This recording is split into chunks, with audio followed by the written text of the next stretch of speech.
What are you making, Jan?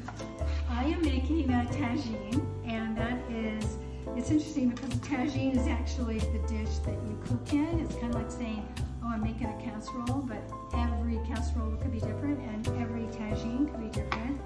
And I'm excited because I'm making my favorite tagine, which has carrots and apricots and parsley and garbanzo beans and sweet potatoes and onions. So this is a vegetarian dish that I happen to be making, but that doesn't mean that you couldn't add chicken or beef or something if you wanted to. Oh, there's also tomato and a little olive oil. And I serve it over rice, which you'll see later, but you can also serve it over couscous. So what is a tagine? What does it look like? Yes, definitely. I have two. Actually, I have three. One you can't cook in, but it sure looks cute. These you can cook in, and this is the tagine. It's got like cylinder here, and you just cook right here in the tagine on the stove top. There's another one, and you can take it from stove to the big one. Being in Morocco, tagine is served in almost every single restaurant.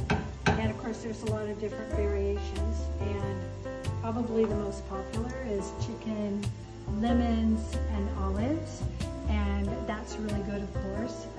But when I found this recipe that included something different, like apricots, because I like anything that's a little unique and different. So what else have you added? Because we haven't seen this. So I think I added tomatoes. That's the only thing I added since I put in the potatoes and the carrots and the sweet potatoes.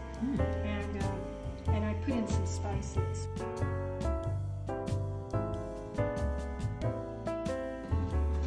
Look at this tagine. Look at this. Amazing. Look at this. So now what we're going to do is going to throw some apricots on top.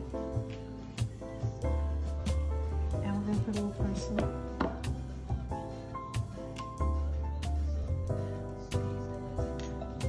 And we have the first bowl ready to go.